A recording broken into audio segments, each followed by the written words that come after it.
Hello, everybody, and welcome back to That Milan podcast. Martino Puccio, Matt Santangelo, and a recurring guest, one of the few recurring guests that we've had so far into this podcast, and a longtime State of Play edition, Tom Scholes.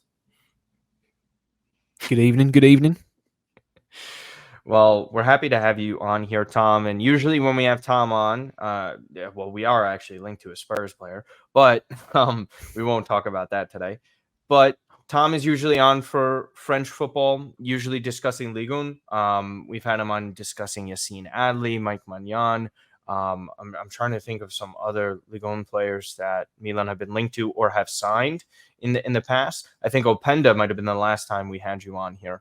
So Milan didn't end up signing Openda, but they are linked once again to a bunch of French league names, and that's why you're here, Tom. So Matt, you want to get into it? And what we pretty much knew at this point is that Paulo Fonseca is going to be the next Milan manager. Lille just announced yesterday that he was leaving the club. So looking at a confirmation and contract signing next week, most likely.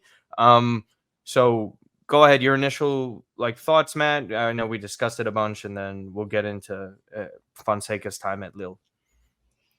Yeah, I'll try to keep it somewhat brief just because you mentioned we have unpacked this for weeks now and put out some episodes. You guys can go check that out. My initial feelings and thoughts behind Fonseca is, look, he wasn't my first choice. I think we discussed this whole entire search for Milan at length. We went through Conte, Motta, Conceição, which we talked about with Rui, and at that time we felt as though that he was going to be the guy for the job. And things shifted quickly. Conceição looks like he's going to Marseille. And now it looks as though that Marseille, right? I think I'm getting my correct. Yeah, right. Okay, the guys are moving around here too much, so just bear with me. But then with Fonseca, you quickly accelerated as the primary candidate for Milan. And look, the more I think about it, the more I try to distance myself not as much as I can from his previous job at Roma, because I think you still have to kind of see everything on a grand level and grand scheme of things. Mm-hmm. And I think the Roma team he had at that time, really wasn't that all equipped to do much of anything. I think there were some good pieces there, but ultimately I don't think there really was a next level that he could have taken that Roma team, or many coaches could have taken that Roma team, frankly. So what he did at Lille and Shakhtar is somewhat what I'm trying to gravitate towards and latch onto.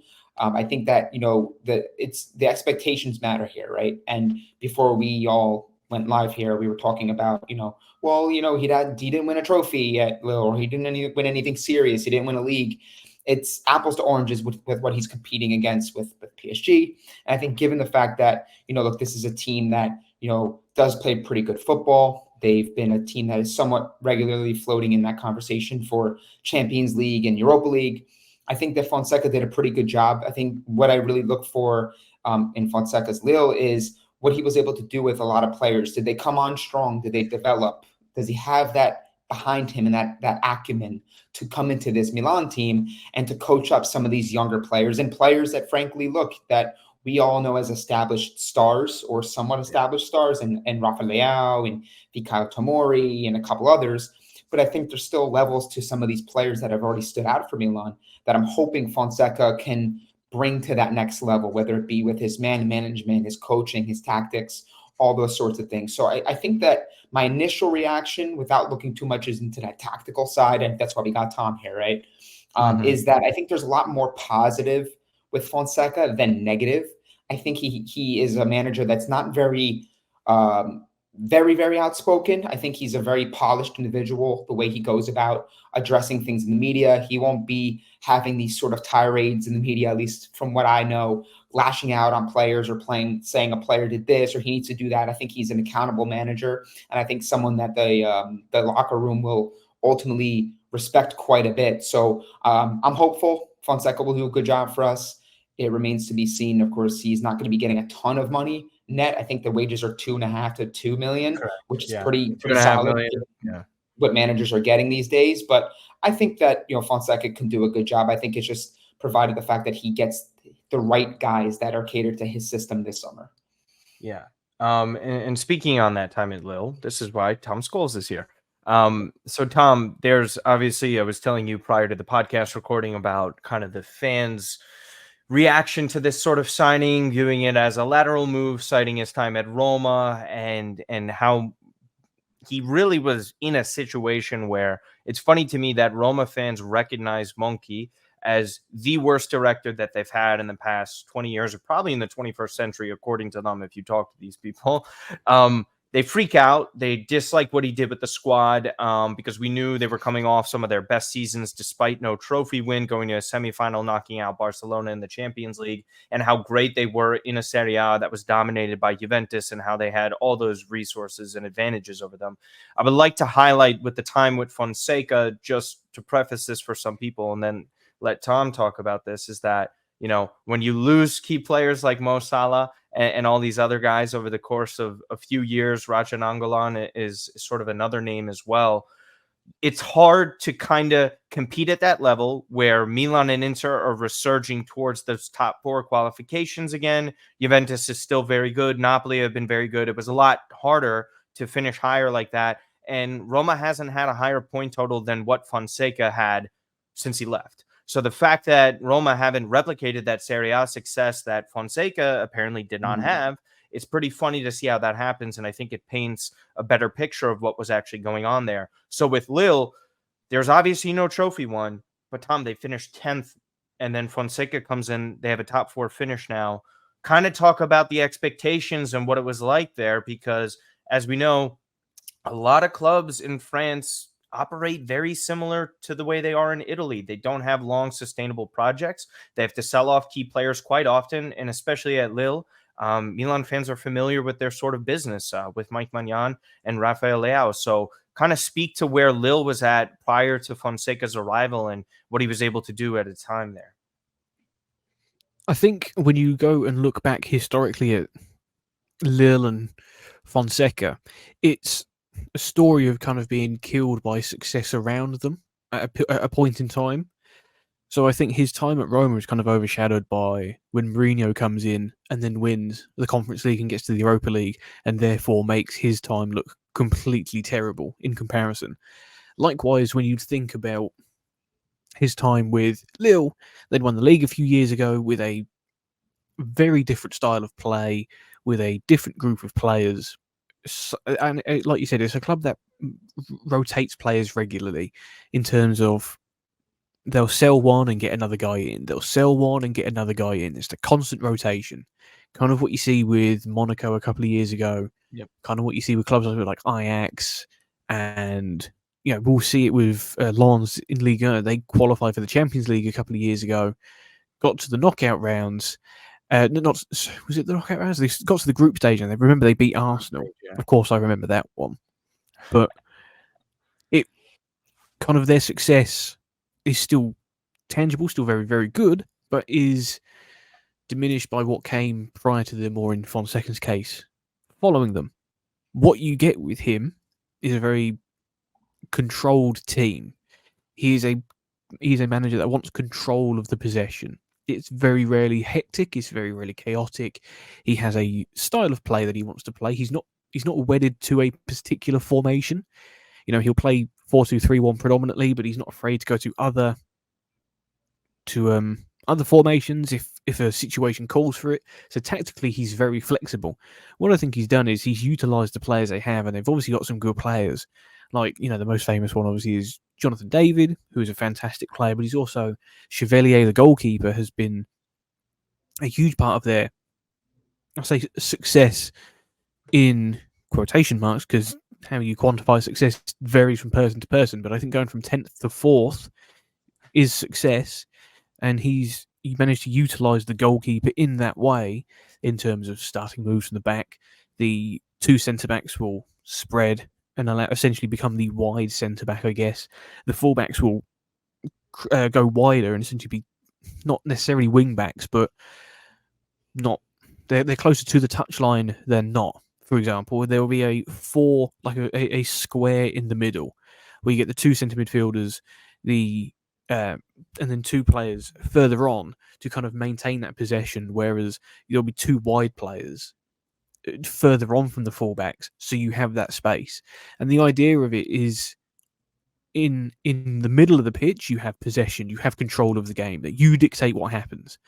And then you can utilize the pace of the outlets on the wide to kind of create those chances. And your forward play has to be pacey. It has to be creating a lot of chances. It has to be clinical, because when it all clicks, and I think this is another thing that Fonseca will flourish at Milan, is he has better players in Milan than he does at Lille. And Or ultimately, anywhere that he's ever had. and this is exactly it. I think one of the things he experienced at Roma, like you said, was the level of players he had. Perhaps if he was given a different set of players, if he was given Rudy Garcia's players, he might have won a cup. If he was given Mourinho's set of players, this is all ifs and buts. Yeah, he could have won the Conference League because he didn't finish that low in the standings. But yeah, but he wouldn't have been in the competition. I know all that. Yeah, but he wouldn't have been in the competition. Is what I meant. Yeah. Yeah, but it's that idea of if you give a good player good service, he goes from never scoring to scoring all the time.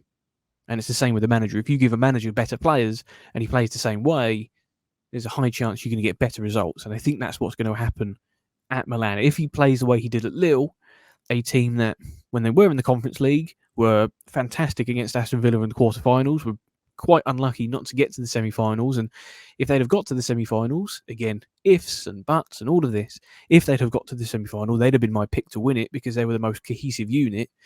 And if it weren't for Villa taking it to penalties, who knows? But I think if you take that style and put it with the better players that Milan have, maybe a trophy comes your way. And I think that this then is something that you guys can kind of dissect into what the expectation for him coming in is. If you want him to win the league, you're probably going to be disappointed. If you want him to challenge for trophies, I think he's capable of doing that with this squad of players. Matt, yeah, I think that's a really good point by Tom there.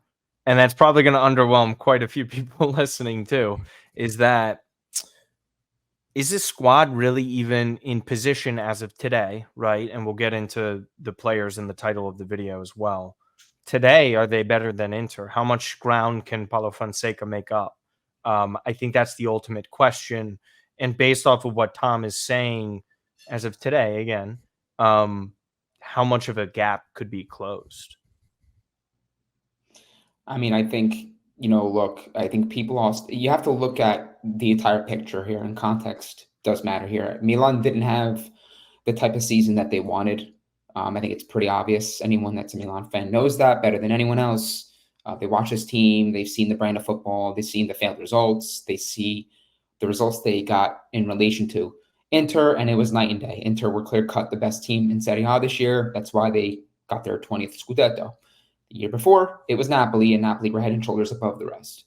I think that people also have to look and see what Inter did this year and give Inter credit for the fact that they went on a pretty remarkable run themselves, and they were truly dominant. I mean, there's one thing to play your own football and to get results, and it's another to play the way that Milan played and then expect Inter to slip up. Inter didn't slip up. This wasn't a Man City Arsenal situation where Arsenal's looking at nearly 90 points and then City just had a couple more points, and it's like, okay, that is what it is.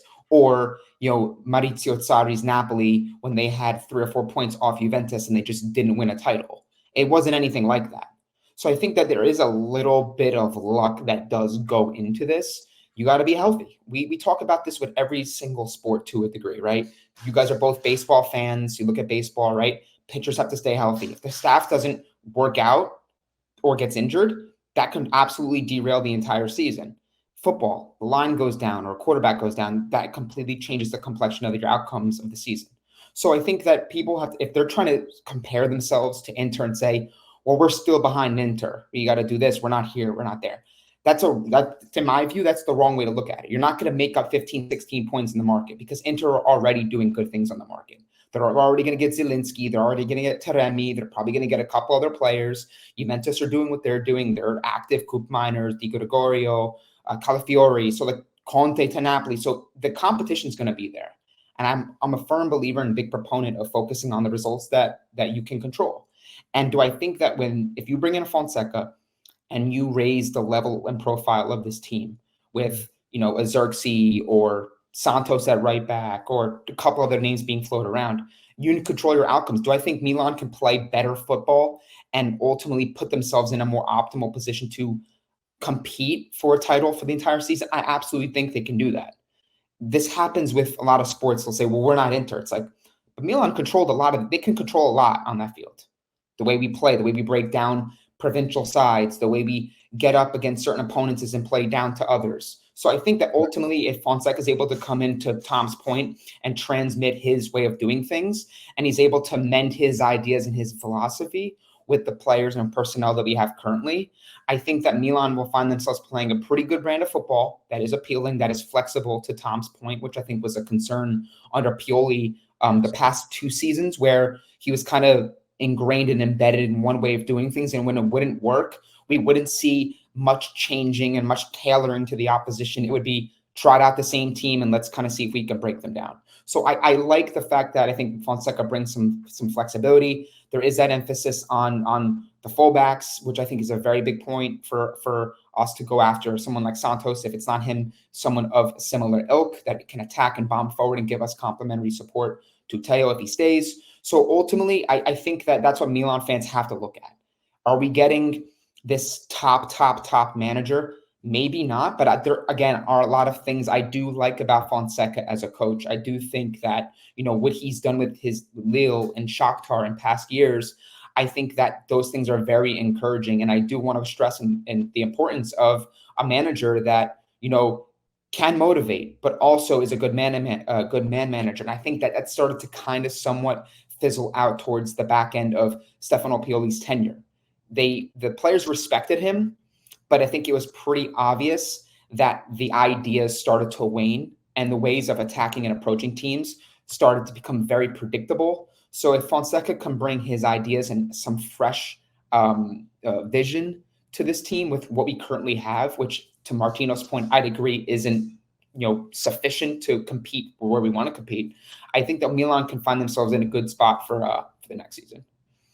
Yeah, I think you made a great point there about Pioli kind of growing players. And one of the things that Fonseca has done pretty well at Lille, from what I understand, Tom, is that players are growing underneath him. Jonathan David has been more consistent. I would say there's more positives to Jonathan David's game than in recent years. A player like Tiago Santos, obviously. There's other positional players I'm sure you could speak to. But it kind of felt like, and I was having this thought today, that Rafael Leao is one of these players who, sure, did he get a lot better from his initial joining of Milan? Yes, there's absolutely no denying that. But if you would like to argue something over the past 2 to 3 years, how much better did he really get? I would say he was kind of the same level for 2 to 3 years now. And it's a really good, strong, high level, contending for a Serie A MVP if Milan's in it. But there isn't this sort of explosion that you saw with Ancelotti and Vinicius Jr. And I don't mean to say that he's on his level, but we saw how much better he got with finishing and the consistency over time. Vinny's the best left winger in the world if you don't really kind of want to count Mbappe in that position. So I think that's where fans are kind of expecting a player like that to make a jump. Speak on Fonseca's ability to kind of help players blossom into these next level type of guys, because it's one thing to get Rafael Leao to this level, but fans and a lot of people that see this player think that he could reach an even a greater height. And do you think that's possible with Fonseca? I think, yes, I do, because the way that he plays and the way that their respective games kind of match up well with each other, where you want a skillful, pacey winger who can essentially, I think one of the things I've noticed about Rafa Leao is that whilst he's a frustrating player at times, because you watch him and just go, I know you can be world class. Again, like you said, he's not Vinny Jr. That's kind of affecting him and cutting him down before he's even started. And I understand exactly what you mean. I know you weren't comparing the two, but that kind of that growth of when you watch Vinny Jr. in the Champions League, you kind of go, oh, he could, as he did, he could change a game like that. I think Rafael Leao can do that, and we've seen him do that. The problem is the consistency. Exactly. We know he has the talent to be the best player in a highly competitive league where technical ability and the tactical knowledge of how to not just beat a man, but deconstruct a defense is so key. He can do that. I just feel like you look at last season, he kind of needs that situation to be perfect for him to kind of take that next step. He's taken that step where everybody knows he's a very good player. He just needs to take that next step to be a consistently world-class player. And I think in this situation, in this team, he could do that. You see what Fonseca's done with Jonathan David, who was kind of like widely recognised as a good striker, who every 6 months was being touted by Fabrizio Romano on his Twitter account. You know, that's your biggest fan right there.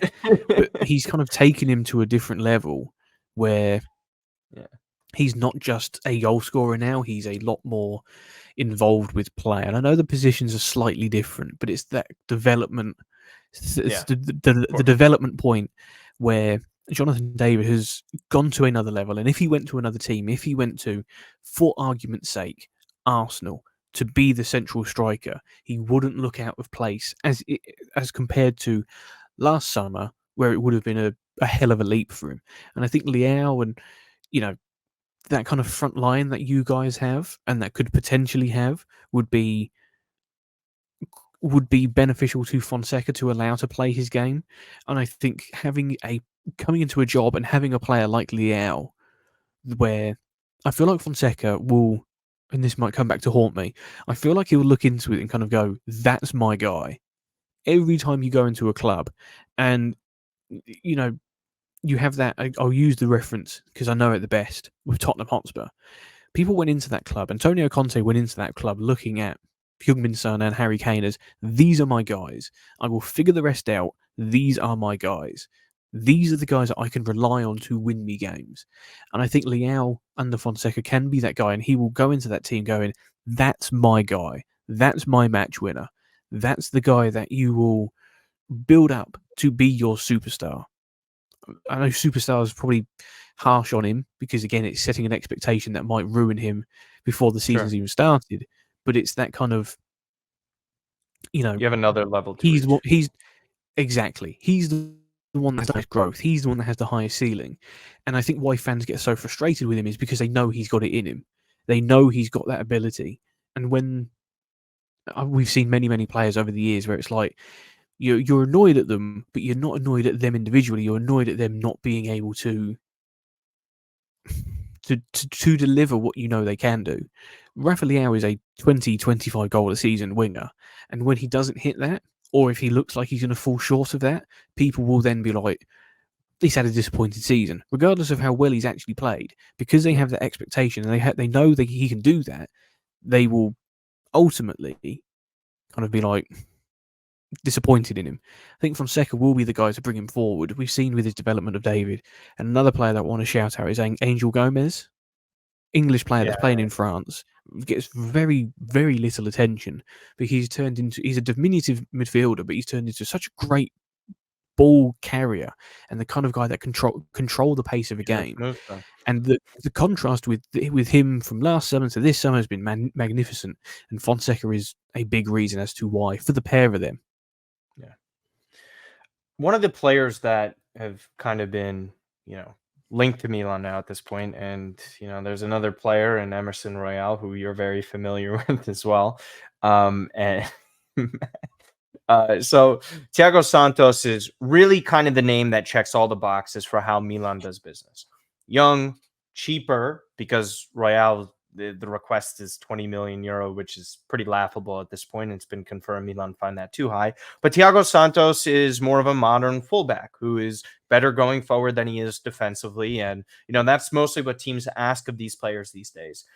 There has been some comparisons to a Serginho Dest, and where, sure, he has great technical ability, Tom, but there is also some negatives that come into defensively where he could make some poor mistakes and decisions that lead to goals or silly fouls in dangerous areas.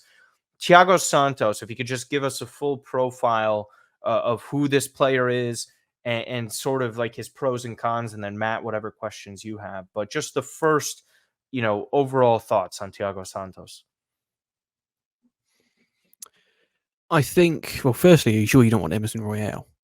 We just want to check that one off, because I can sell him to you if you want. I can lie and tell you he's a good player, but Tiago Santos is the kind of guy that, all joking aside, is exactly what you want from a modern fullback. Emerson Royale, for all the good vibes he brings, isn't. Like, just the guy can attack. He's comfortable with defending.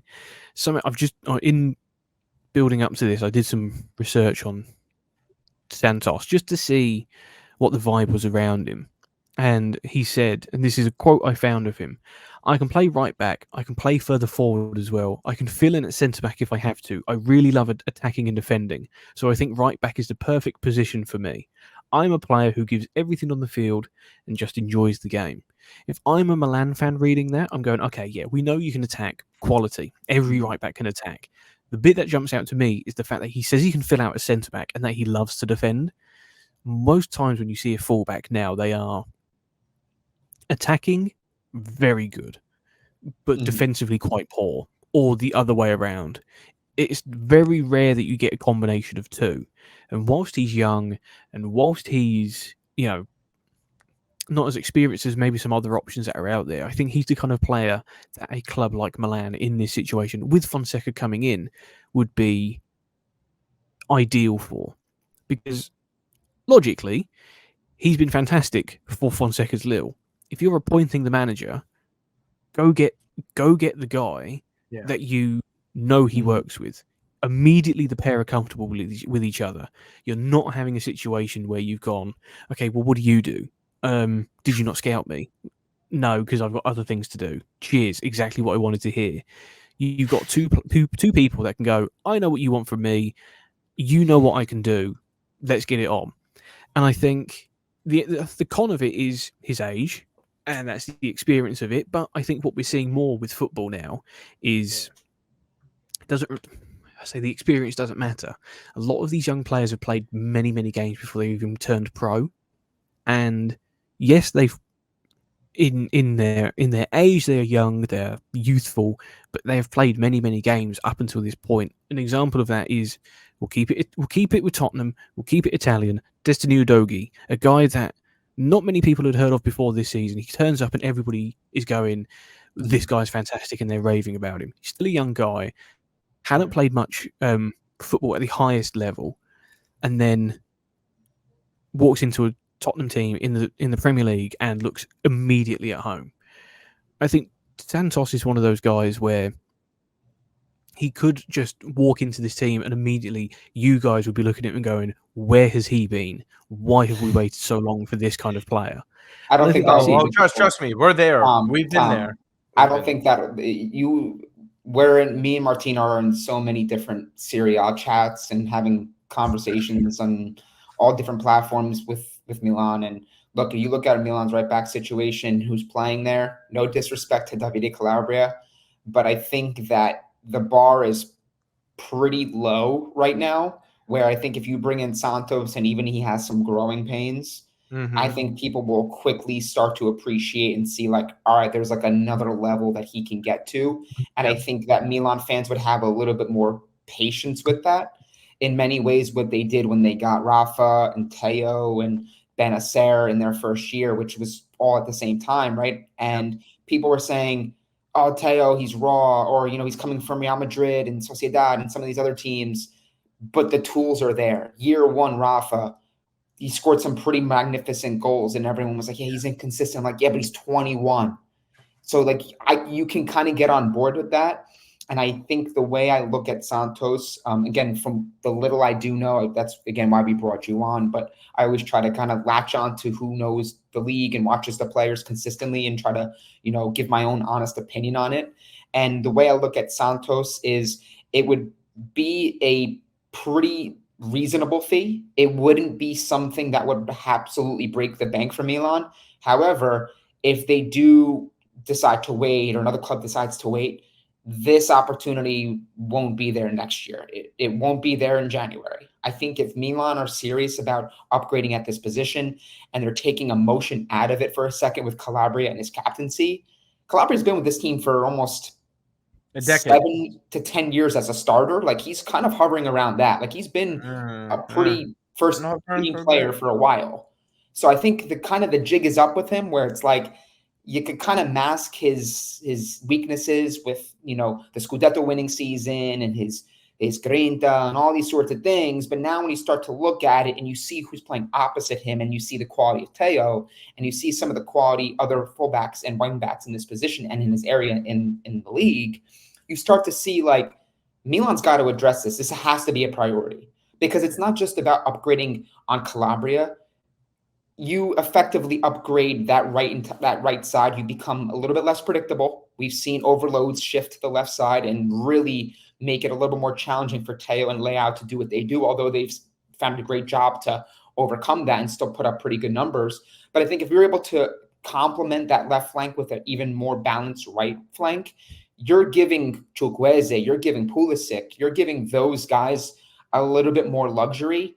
And it's just something you have to game plan for and game script for that Milan really don't have right now because Calabria doesn't offer much of anything right now. So even if you told me Santos is a work in progress defensively, but man, this guy can bomb forward. He could swing crosses and he could take guys on 1v1. He's a threat. He's someone who will get forward and take risks forward. I can get on board with that because at least I can see like a little bit of upside. But with Emerson Royale, I just on him for a brief second, to me, that's not the move I want to see that Milan make because I think that there's a lot more risk in that move where if it doesn't work out, you're really kind of stuck with them. And for the fee that they're being tossed around here, 20 to 25 million, for Milan, that's not really cheap, right? For other clubs, that might be cheap. So I think that if we're talking just strictly figures and we're talking player to player, Santos would be the guy that I go for. And I don't think that's a surprise to hear that for you. But I think that ultimately Santos has that a little bit of extra appeal to him when it's coming with Fonseca. It's a familiarity. It's a comfort thing. Santos would come in. He would be someone that can compete to get the starting job or start right away. And Fonseca would be able to kind of be that guiding presence to kind of get him to understand the league, get him to understand to play the way he wants to play at this higher level. Because week to week, you would probably agree that the competition that Santos would go up against, Champions League football, some of these cup competitions would be more heightened and he would have a lot more attention on him to produce. So I think that Santos, if just to kind of wrap it up, would be my ideal guy. I think the fee works. I think the profile works. I think Milan would be getting a player that does have another gear or a couple gears to his game and levels that we quite frankly need, even if there is some rawness there. Yeah, Tom, we had all these positives for it, right? I think like what Matt was saying, it checks all the boxes. Emerson Royale is twice the price, probably almost triple in wages and just older. It just doesn't make much sense.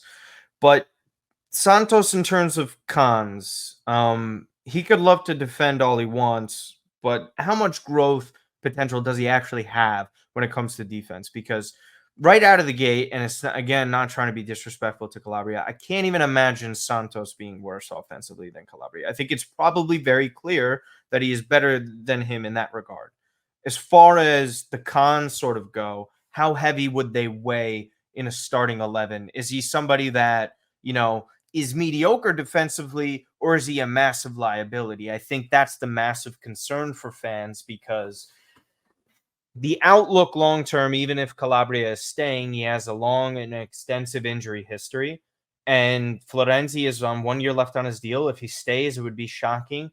The other options are an emergency stop by Pierre Kalulu, or you have a Jimenez that they're purchasing from Real Madrid, who is even more inexperienced than any defender in the squad.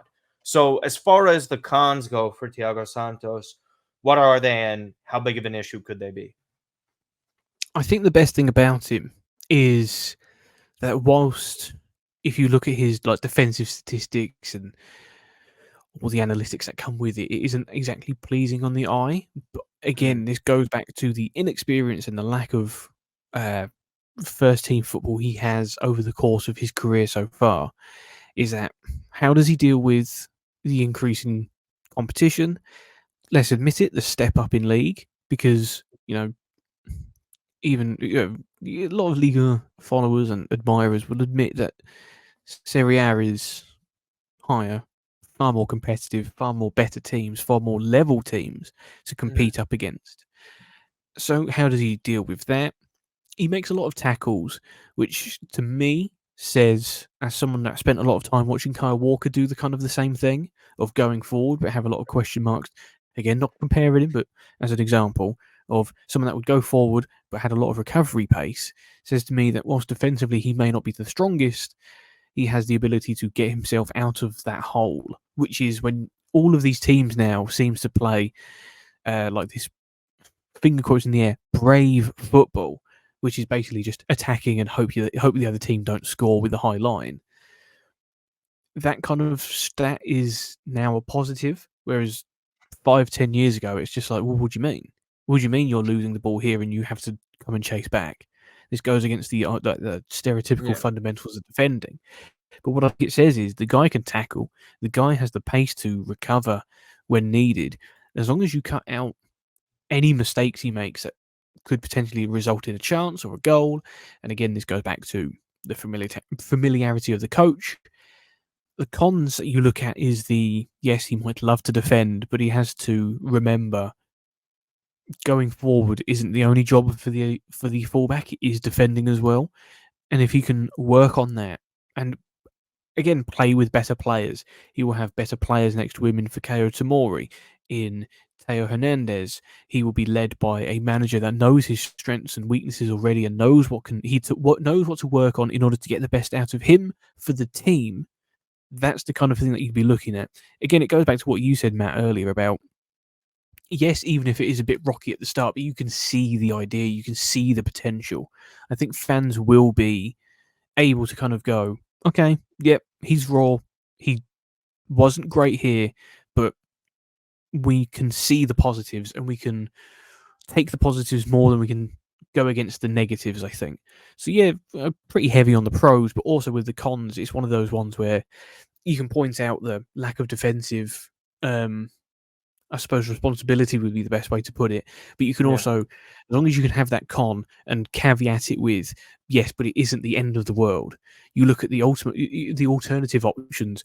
Again, Emerson Royale, I will be as polite as possible with him. He's not outstanding going forward. He's solid defensively, but if you're weighing up the two options, and especially considering the way that football is now and the way that Fonseca plays, you take Tiago Santos because one, yep, he knows how he plays. Two, he's far more attacking minded. Three, he's far more adept at attacking. But also four, the cons that we mentioned, the defensive side of things, can be worked on because he's playing in a better team. And as people always say, if you play alongside better players, you yourself become a better player. The same thing happens when you come up against better opposition. When you're coming up against Conte's Napoli, when you're coming up against Inzaghi's Inter, Thiago Motta at Juventus is going to be a tricky customer to come up against. And it goes back to what we said about the competitiveness of the league. The guy will improve, or you'd like to think he will improve, because he's playing better people week in, week out, playing against better players week in, week out, playing alongside better players weekly, daily in training with a manager that knows what he can do. So yeah, you go onto his FB reference page and the attacking side of things, 2 thumbs up. Absolutely fantastic. A lot to get excited about. The defensive side of things, not so much. But it's like you said, there's room to grow. The guy's 21. The guy's not going to cost 20 million euros from a Premier League team. That for a club like not for a club like Milan, because obviously you're a massive club, but a club in the situation that Milan find themselves in, exactly. that is an ideal situation to be in. I think too. We'll see what ends up. Real quick, with Royale, it feels that the perception feels that it's an overpay for another Premier League reject, which, in fairness, Milan brought over Ruben Loftus-Cheek, who did pretty well, Christian Pulisic, who did pretty well. A couple years before that, Olivier Giroud, who did really well. So sometimes it does work out, but I think at this particular area, I think that Milan fans can get on board with an investment player versus an overpay player. Because I think, truthfully, if you're trying to observe this from a neutral standpoint and you're looking at where they're going to allocate parts of their budget towards the areas of need, which is striker, which is central defensive midfielder, center back, and right back, I think that you have to kind of understand what you're honing in on, what your ultimate budget is for this role. And 20 to 25 million for a player that didn't hack it at Tottenham seems like an overpay. And I think that if Milan can get a good deal on Santos, that 15 million with a year, 2 years of good play can quickly be turned in, and that all of a sudden raises his stock and raises his value. If Royal flops, which I always pretty much say that there's a good chance that you get 5, 6, 7, 8 new guys in, there's a very good chance at least 1 or 2 of them just simply don't work out. It's just the law of averages. So that's kind of where my head's at. Plus, if everyone's looking for a finished product who can attack, who can also defend, who is also young, that doesn't have high wages, where's the pool of players that fit all those boxes? Tell me, because everyone is saying, I don't want Santos. I don't want this player. I don't want that player. But no one ever can give you an alternative name.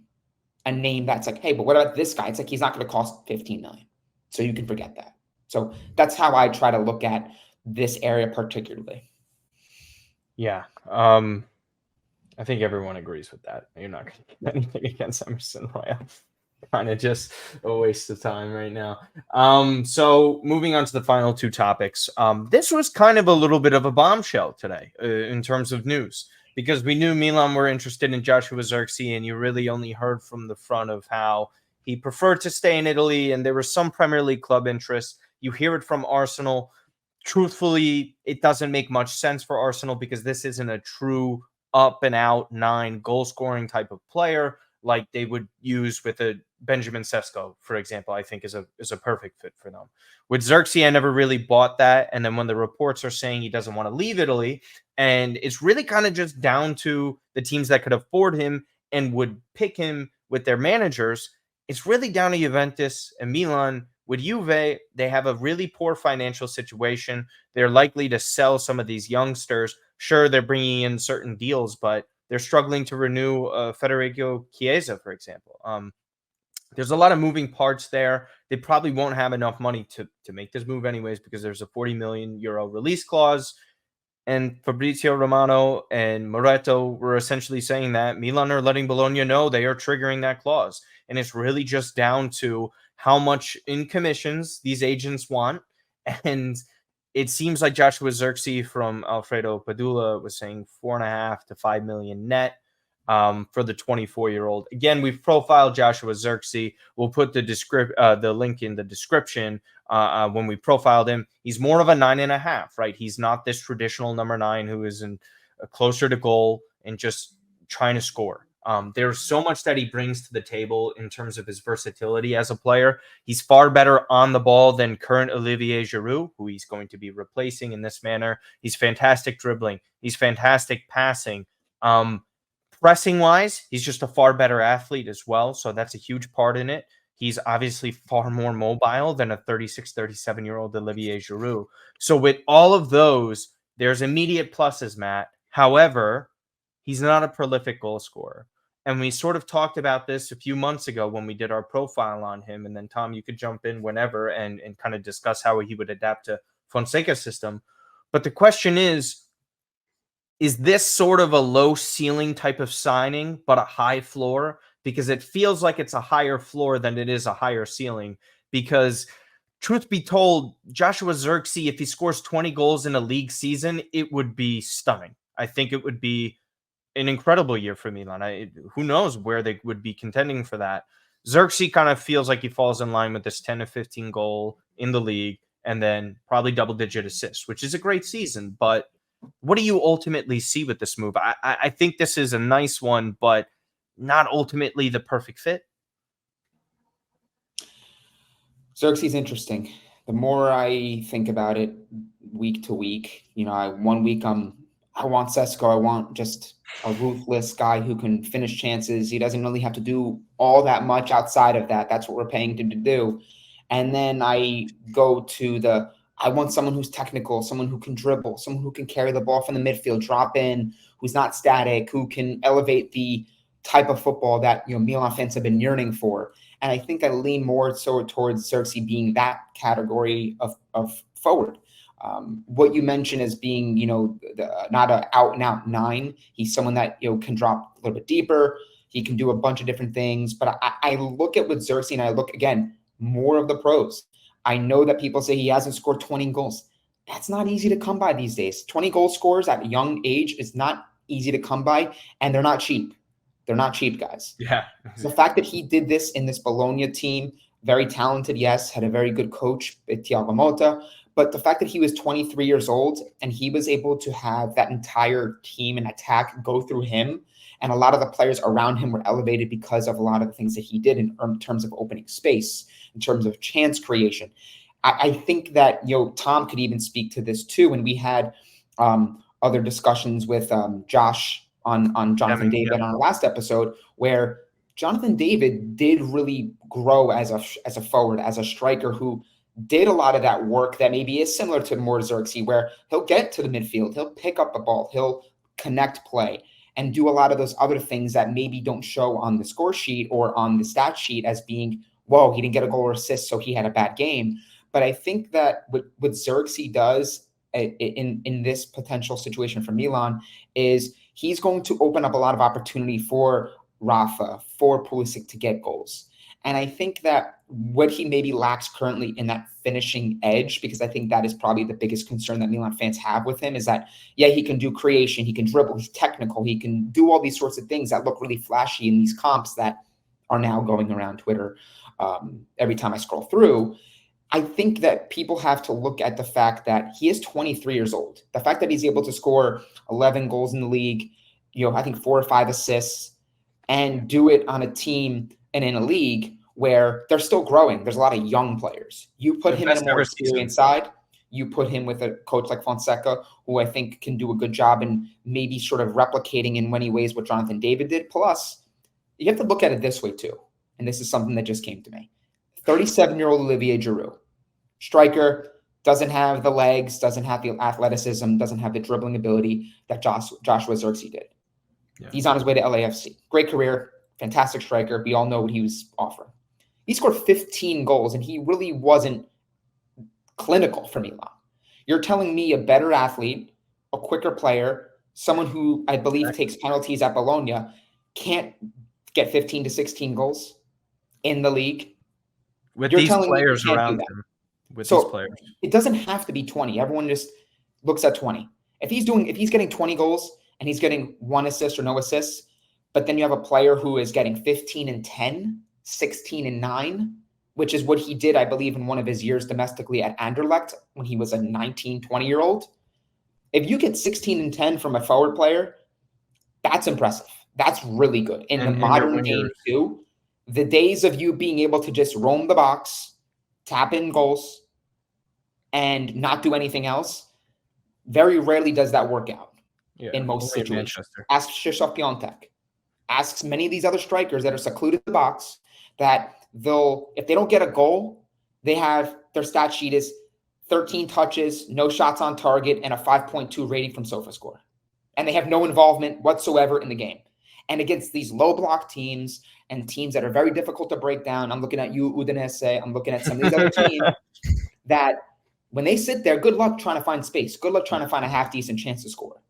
So I tend to lean in the direction of a more versatile, more technical forward player, even if there's a little bit of the sacrifice in the goal-scoring department, because I think ultimately it's going to help elevate our overall style of play. Yeah. It doesn't, to me, truly matter, and this is my last point, if we get a goal scorer that gets 21, 22 goals, but we don't get the results, we don't play the style of football, we don't do it consistently, and we're not where we want to be come season end. If we get a forward that helps Milan get what they want to be, and he's 14 goals and 10 assists, no one's going to be saying anything. They're going to be praising his dribbling, his creativity, and ultimately the way he impacted the team overall. Because look at Rafa, the year he won MVP. He wasn't the leading goal scorer. Granted, he was a winger. But this is a guy that never put up last 2 league goals. titles. Look at the scores. Right. He's a chance creator. He's a difference maker. He's an impact player. And Milan, if they're going to get an impact player in Joshua Zirkzee, I'm fine with it. The commissions, it ain't my money. Hey, yeah, welcome to football, huh? It ain't my money. Right, Tom? It ain't my money. So. Yeah. 100%. And oh, go ahead, Tom. Just agreeing. Just agreeing with not my money. So the question I kind of think of now is, how does that fit with Paulo Fonseca? Because you were referencing, and Josh was even referencing, how much better Jonathan David was outside of the goal scoring and what he contributes.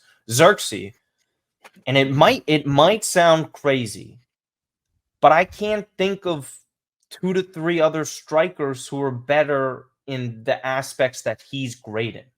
Like, the only player I can come to think of that drops deep like a striker and is great on distribution is actually Harry Kane. And Harry, for all his faults and how memed he is all the time, Harry Kane is actually really phenomenal when it comes to distribution. He's such a good goal scorer. That's why he's very annoying and he's very slow. He's not as good of an athlete as Zirkzee. But there's not many players that can do what he's able to do. And one more point before I let you answer this is, I made this point on Twitter today where it's not only are there going to be chances created by Joshua Zirkzee, it's the quality of chances. The amount of times I've seen Bologna players this past year where he put them up and set them into positions to score some wonderful goals. You look to your right, it's Alexis Salamakers, who also had an amazing chip this year too. But again, the assist comes from who? Joshua Zirkzee. It's that sort of creation and letting someone like Christian Pulisic get into those areas where he is a really good finisher. And Matt, to your point as well, the scoring doesn't have to necessarily come from the number 9. When Milan won the Scudetto in 2010, 2011, there was 3 goal scorers that had 14 goals each in Ibrahimovic, Pato, and Robinho. So you don't have to necessarily do that. You don't have to have like a 30 goal scorer at one position. Could be coming from your left winger, your number 10. I mean, Loftus-Cheek was racking up goals too. There's so many different options. So straying away from that kind of comment, Tom, how does Zirkzee fit in that? Because if this helps, get a better version of on-the-ball distribution comparatively to Jonathan David, how much does that elevate a Fonseca system? Well, I think you just touched upon there what I was going to say. In the sense of, so thanks for stealing my thunder on that one. It was a really salient point, and now I'm just floundering about it. No, it was, you look at when you have a forward like that, you have to remind yourself that, like you said, Harry Kane's probably the only guy in world football that can do both, where he can drop deep, distribute amazingly well, and score 25 plus goals. You could either probably put 30 plus for a guy of his caliber. But you've got to look at it and go, okay, if you have Zirkzee scoring 15, Leao scoring 15, Pulisic scoring 10, throw in a couple of other players with 5, immediately your team is immediately better because more people are getting involved and there isn't that one focal point. The only team that seems to work for right now is Man City. They also have Erling Haaland. With all due respect to Zirkzee, he's not. It's like having the Hulk, yeah. There you go. It's like a cheat code. It is. It's like, Erling Haaland's at the back post. Fantastic. They're the only team that can do it, but they also have a different style of play. Yeah. I think modern football now requires strikers to do both. And if you can get one that young, who, when you look at how he plays and you look at, as you said, he lays the ball on a plate for a lot of players. If you improve the standard of those players, and again, it goes back to what we were saying about Santos and about what we were saying about Fonseca. If you put these guys into positions with better players, they themselves improve. Their own numbers will improve. I wouldn't be surprised if we saw like a 12-10 season from Zirkzee if he does eventually join Milan. Yeah, because he will be making the same passes to Rafa Leao, who will probably finish. to better players, more consistent players. And that's where eventually people go, oh, he's quite good. And it's like, he's always doing that. He's just got other people on the other end of it. It's like, I always remember, it reminds me of what you said about Giroud not being clinical. Is that a couple of years, it's probably about 9 years ago now, back in the Premier League, Olivier Giroud was up front for Arsenal, and Mesut Ozil was on course to break the assist record for that season, and he was stuck on like 18 for about 6 months because Olivier Giroud just did not score. Pepperisha reminds us of this every single week. So shout out And to it's Pep. like- He constantly gets angry anytime he sees Giroud miss a chance for Milan, and he doesn't care. This is it. And this is it. That's what I'll always remember him for. That kind of like period where the guy just couldn't do it. He was getting passes put on a plate to him by one of the best playmakers in the world. If that same playmaker was making the same passes to a better goal scorer, Correct.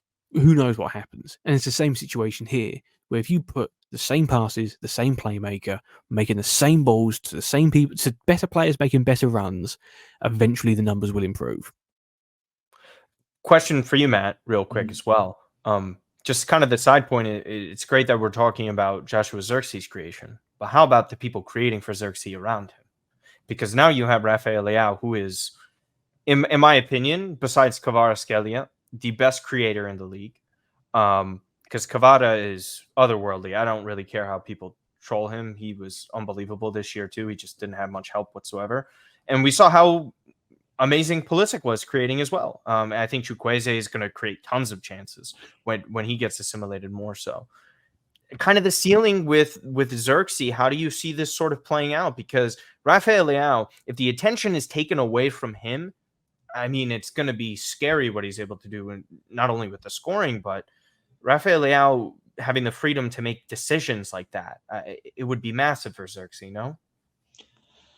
I think so. I mean, I think look, it really ultimately is. It's what do you expect and what do you want ultimately from your 9.5, right? And I think that Zirkzee is he going to be a 25, 30 goal scorer, all competitions, going to be rattling home goals left, right, front, and center? Probably not. That's very expensive in this market. We don't even know if Sesko is that guy. I know a lot of people say that's the guy we want. He's a true goal scorer. Until you score 20 plus goals in a year, you're not a 20 plus goal scorer. That's pretty fair logic to me, right? Everyone can say this guy's the bona fide number 9 we've always needed. He's going to 20 plus goals, and then the guy fizzles out and can't do much of anything. I look at the way Zirkzee scored a lot of his goals this year, and there's comps going around. You guys can all check them out. The nature of his goals are very impressive. There was one goal, I forgot who was against, where long ball comes in. So this is speaking a little bit more to him, like maybe running in behind the defense. Sure. Right. And he's someone who can maybe Giroud stretch can the do field that. much more than Giroud can. He gets a ball over the top, runs behind the defender. His first touch is impeccable. The first touch puts him a little bit into space, and then the keeper comes running out, and rather than rushing to take a shot with his left foot, he just kind of rolls the ball to the left past the keeper and finishes calmly with his left foot, like effortlessly. It looked like it was truly one of the more impressive goals I've seen this entire season. It wasn't a rattling of the net. It wasn't a goal from 40 yards out.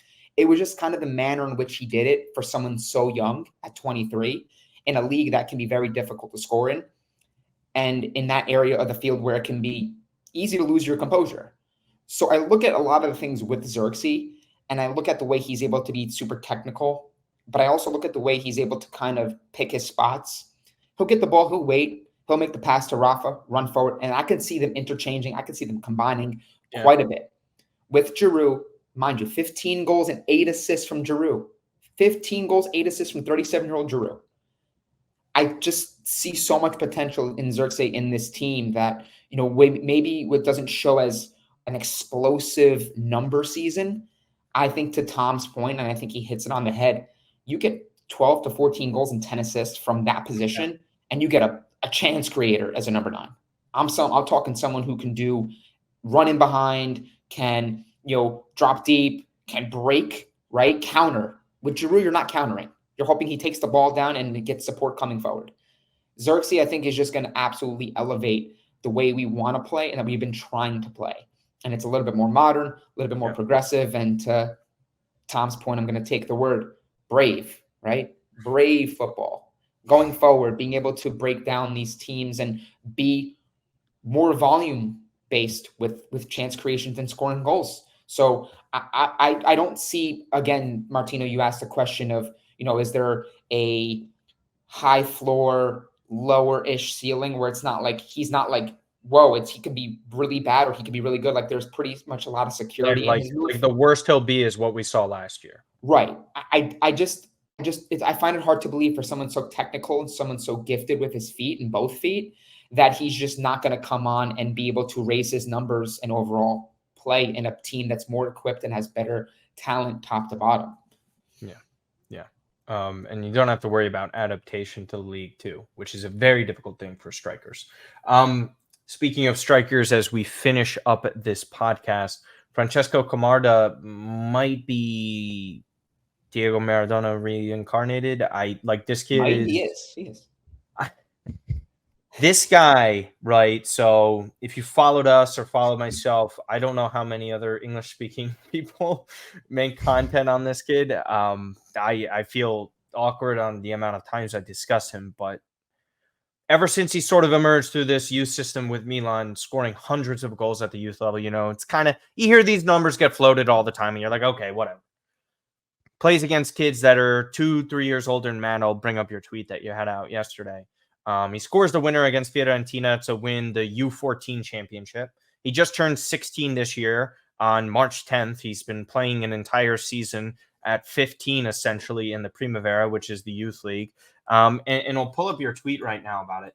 And this is really everything that he's accomplished within the last year, as you mentioned in this tweet. And so, Tom, if you're not as familiar with Francesco Camarda, get ready to learn, buddy.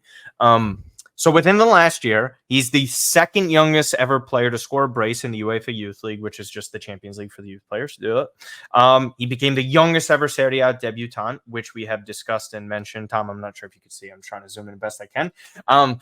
He's got the second most goals at the UEFA Euro tournament. I believe if he would have scored one more, he would have been the top scorer of the tournament. He won the player of the tournament. Was the top scorer 5. He would have won. He won player of the tournament with the 4 goals in 444 minutes, 2 of them being in the final against Portugal. The first one was a wonder goal. The technical ability is off the charts for a player of his size. He's already over 6 feet. Obviously, player of the tournament, and he's a winner. It's pretty crazy the buzz that he's getting for what he's been able to do. And essentially, everyone's older than him in every competition that he plays in. Physically, he's not there yet. We saw it in his debuts, right? Where he's getting sparing minutes, but you get a good look at him. Word on the street is U23 for next season, as he signs his first professional contract to come by next week or so, because he was at the competition. You could only sign for 3 years in Italy at his age of 16. So that's why it's going to go to 2027. So relax. Matt, the ceiling here is, I don't want to put a ceiling on this right now because it's very difficult. The sport is very difficult to put a ceiling on certain players. You could tell if somebody's going to be very good when they debut as a pro, right? But I would say the projection and the leap from youth system to the professional level is obviously substantial, and it's really difficult because there's different leagues and all that kind of stuff.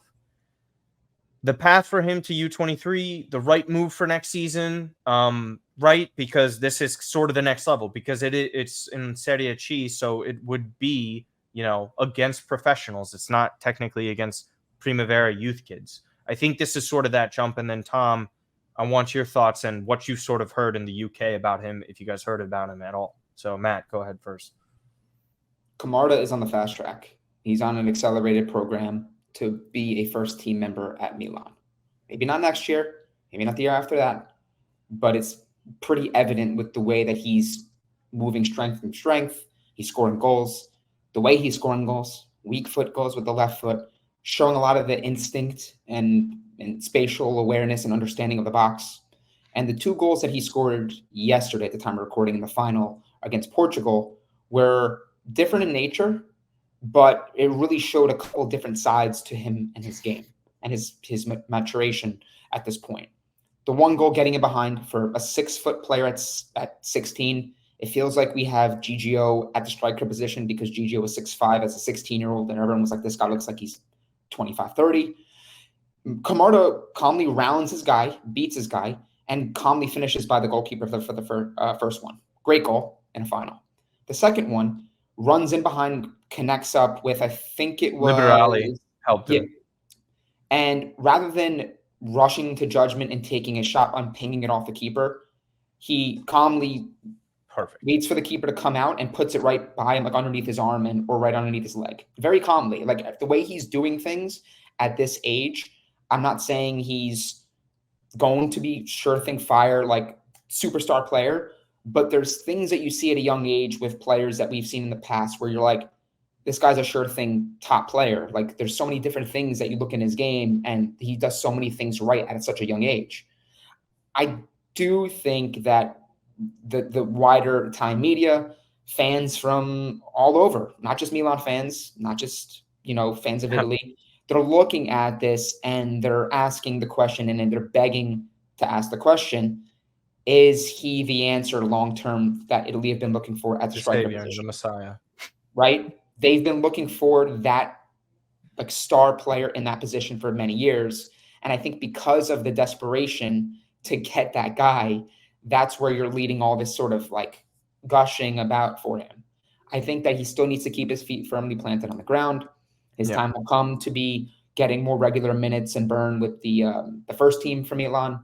But I think the way he does things, the way he handles himself, the way he spoke after the final too, I don't know if you caught that interview, very composed. He's not someone who's, doesn't feel ego-driven, doesn't feel like he's got this sort of inflated personality. He feels like he's a mature young player and understands the moment and understands the responsibility and pressure of being, a 16-year-old for Milan to debut, to do everything he's accomplished at such a young age and to have all this pressure. So ultimately, how he handles and copes with that pressure is going to be very key, because I think if he's able to do that and channel all the abilities that we've seen him showcase, I just think the sky's the limit for him. And it's refreshing for him to be in red and black doing it too. So Camarda, celebrating with the U17 team, a really bright future for Camarda and some of the other Milan youth players on this team that really showed out. Liberali's another one as well. Oh my God, amazing tournament. That goal against England was just jaw-dropping.